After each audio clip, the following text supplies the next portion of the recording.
1, 2, 3, 4, 5, 6, 1, 2, 3, 4, 5, 6, 1, 2, 3, 4, 5, 6. These are the lapels they'll be wearing. 1, 2, 1, 2, 3, 4, 5, 6.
Good afternoon. I'm aware that Merseyside Police are making a statement at 6:30, so we'll try and keep this as brief as possible.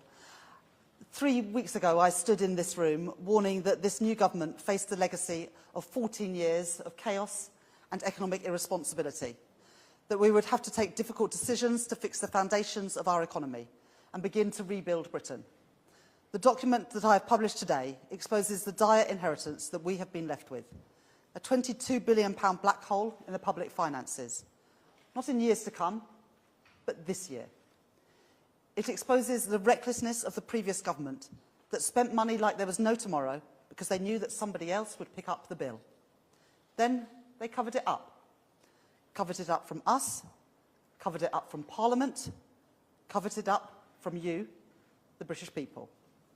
And this afternoon, the Chair of the Office for Budget Responsibility has confirmed that he only learnt about the full scale of these issues last week when he was informed by the Treasury.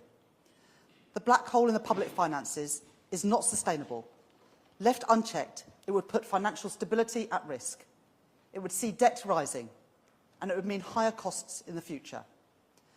That is why I am announcing today the immediate action to begin to bring spending under control. £5.5 billion of savings this year and £8 billion next year to bring down pressures and begin to fix the foundations of our economy.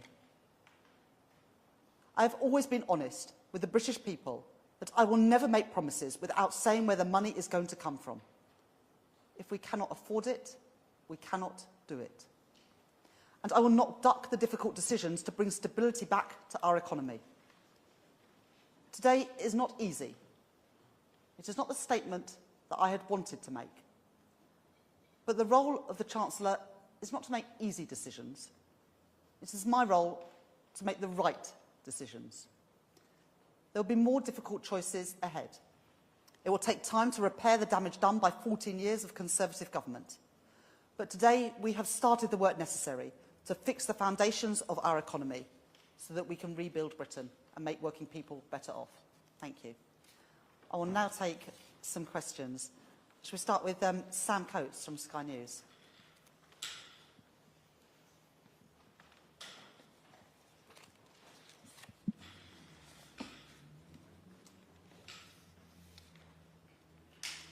Thank you, Chancellor.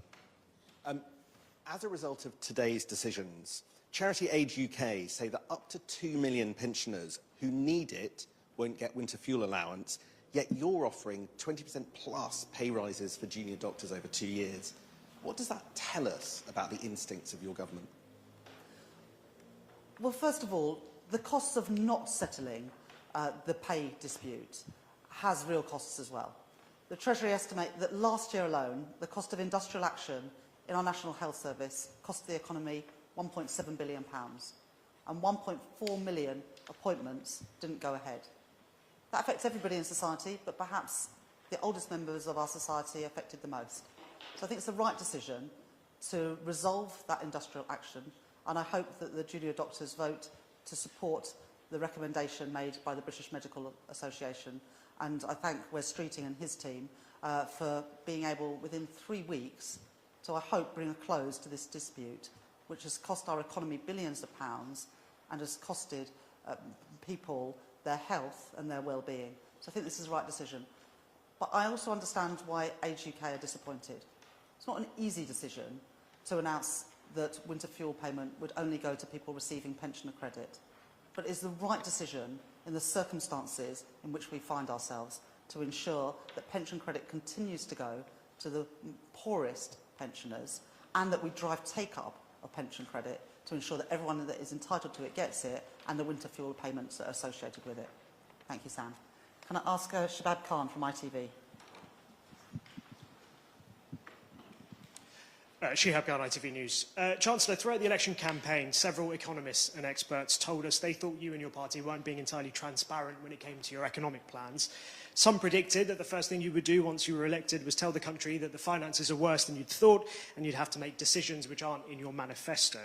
You may have uncovered some extra spending which weren't on the books, but a lot of people saw this coming because broadly the books were essentially open. What do you say to those who will say this is the type of politics that's eroded trust with the British public? What I've done today is provided an honest, transparent and truthful assessment of our public finances. And this information that I'm publishing today was not available before the election. I'll just read to you a little bit of the letter from the Chair of the Office of Budget Responsibility today. He said, "We were made aware of the extent of these pressures at a meeting with the Treasury last week." It goes on to say, "If a significant fraction of these pressures is ultimately accommodated through higher spending, this would constitute one of the largest year-ahead overspends against DEL forecasts outside of the pandemic years." So the Chair of the OBR has also, given the seriousness of his issue, his words not mine, initiated a review to understand how it could be the case that the Office of Budget Responsibility was not given this information. In addition, the Institute of Fiscal Studies has said today that it was not known before the election, not known before the publication of this audit today about the overspends in the asylum system. This is new information that I was publishing today, new information that we were not talking about during the election campaign, because the only people who knew this information was the previous government, and they covered it up from the British people. I'll take the next question from Chris Mason at BBC.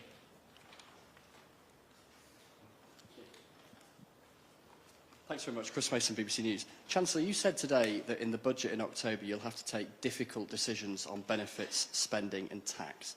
Can you be straight with people tonight and say that you will be putting up taxes for some in the autumn?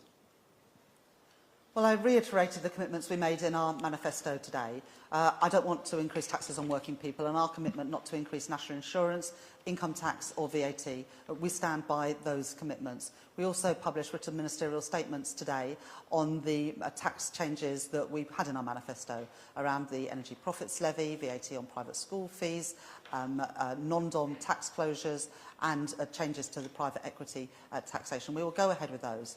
But the truth is we did not know about this £22 billion black hole in this fiscal year when we went to the polls on the 4th of July.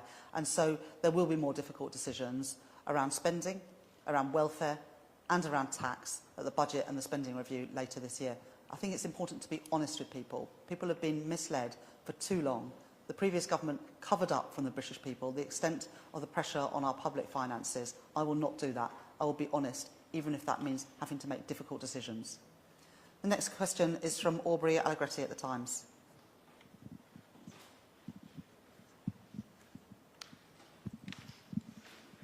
Good evening, Chancellor. Aubrey Allegretti from The Times. You've accused ministers in the previous government of covering up the shortfall in funding to cover public spending, but senior Treasury officials will have signed off all submissions to the Office for Budget Responsibility, and it is now reviewing the accuracy of those submissions. So do you have the confidence in your permanent secretary, or is he potentially part of the cover-up here? In the end, civil servants advise and ministers decide.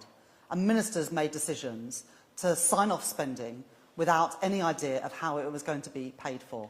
When I arrived at the Treasury on the 5th of July, I asked civil servants to provide me with an honest assessment of the state of our public finances and public spending pressures. They have done that with great professionalism, and I believe that they provided similar information to the previous Chancellor. He chose to ignore it. I will not ignore the pressures on our public spending and our public services. And I, unlike the previous government, will be honest with the public about the state of what we find today. And I find it incredibly disrespectful that we now have Conservative previous cabinet ministers trying to pass the blame for their mistakes and their cover-up onto professional civil servants. I won't have it. I have huge respect for the civil servants in this institution who have worked incredibly hard the last 3 weeks to provide the accurate information that I presented to Parliament today. Next question is from Jason Groves at the Daily Mail. Thanks, Chancellor. Do you really think pensioners on £1,000 a month can afford to tighten their belts or turn their heating down? I mean, you've found billions of pounds more for public sector pay today. Why are you picking on pensioners?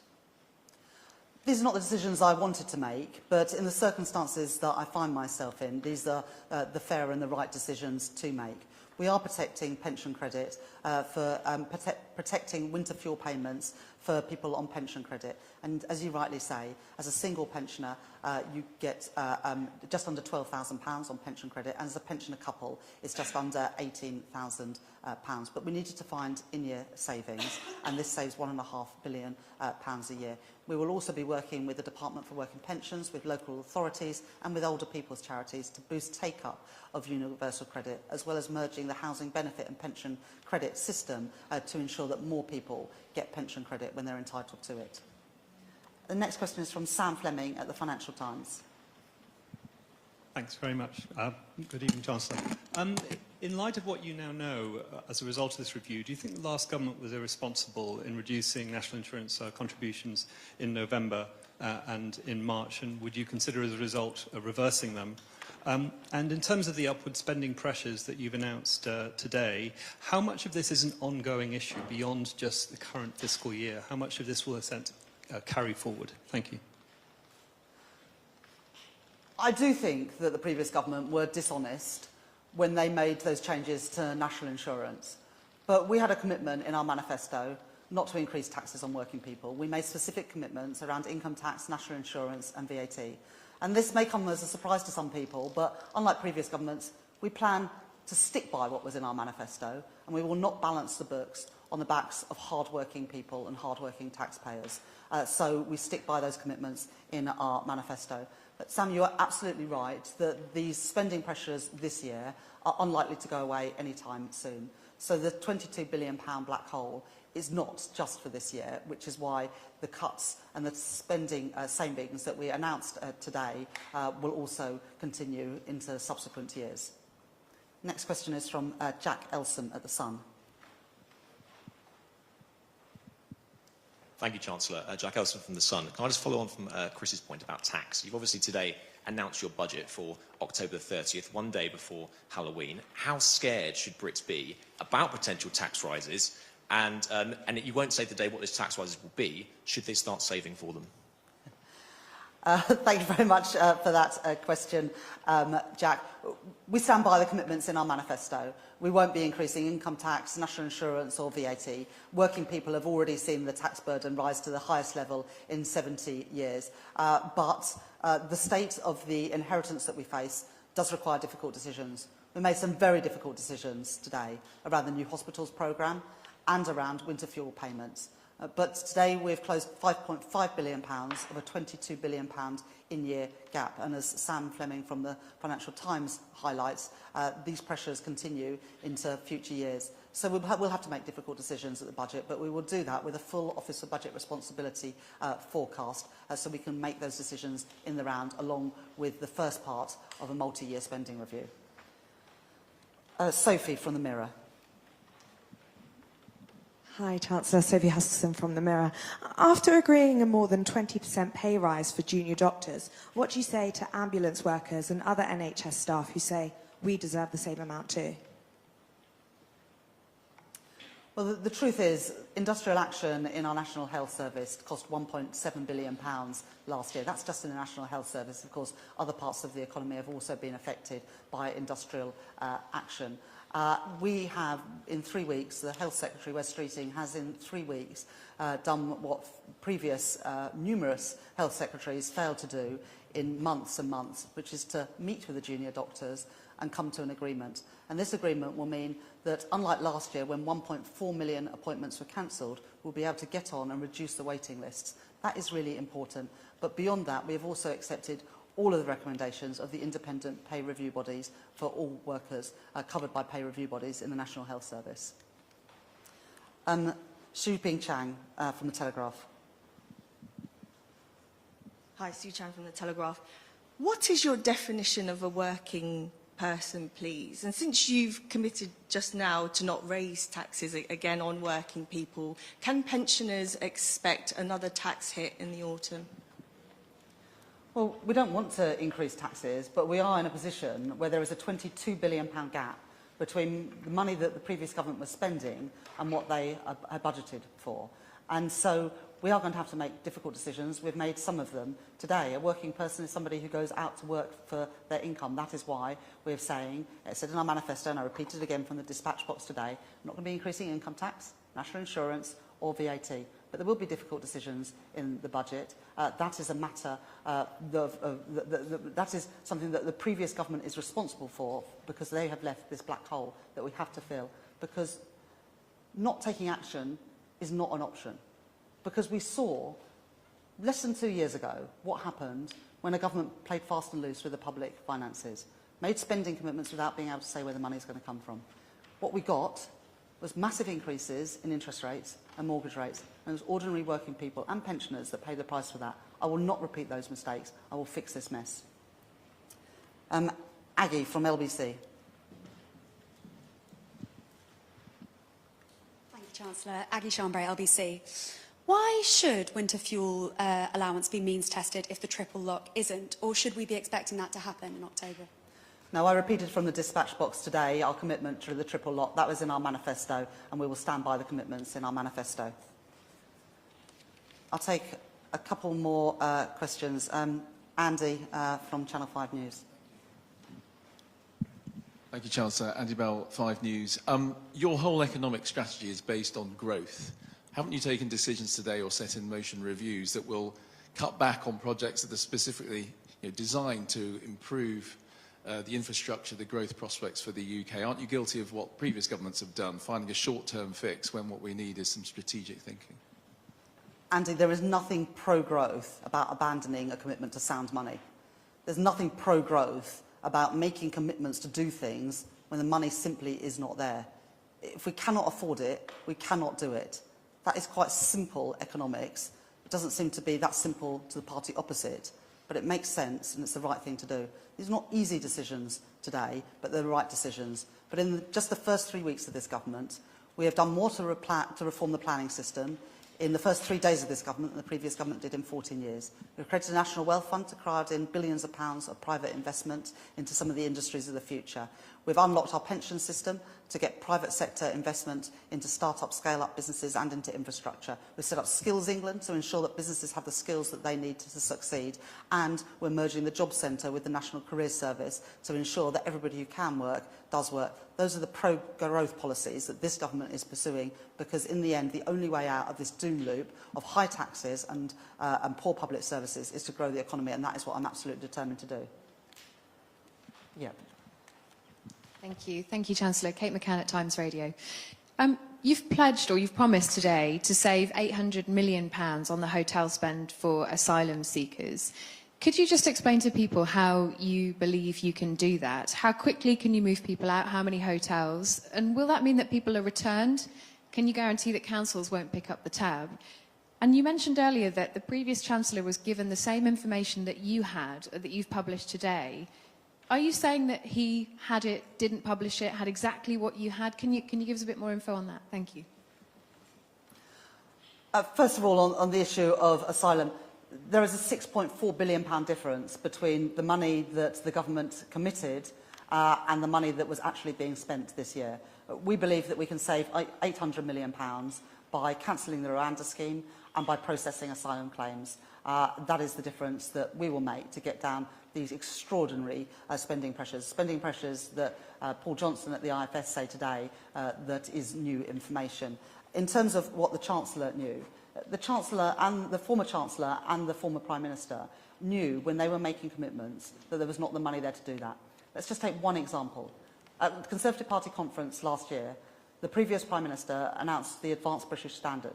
This was his flagship policy, and he set aside not a single penny of money to fund it. So we've cancelled it today, because if we cannot afford it, we cannot do it. I'll take one final question. Yeah. Ellen Milligan from Bloomberg. Why not wait longer for a spending review to give your growth plan a chance? And did you brief the Bank of England about your plans, since the public sector pay increases may be inflationary? Thanks. We couldn't wait. You can't know these things and not tell the British public. That would be to be guilty of the same thing that we're accusing the Conservatives of covering up the true state of our public finances and public spending pressure. So when I arrived at the Treasury on the 5th of July, I asked the Treasury officials to do a full audit of those pressures. That work has now concluded, and I presented it at the first opportunity to the House of Commons, because that is the right and proper thing to do.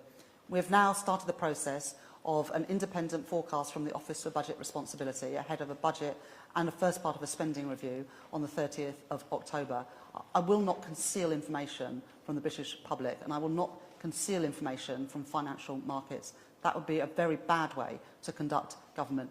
And yes, I have spoken over the course of the last few days to the Office for Budget Responsibility, the International Monetary Fund and the Bank of England. Let me just make this point about the public sector pay announcements today. The public sector pay announcements are in line with private sector wage settlements. So I do not believe that these are inflationary. Thank you very much. I'll have to leave it there. Thank you.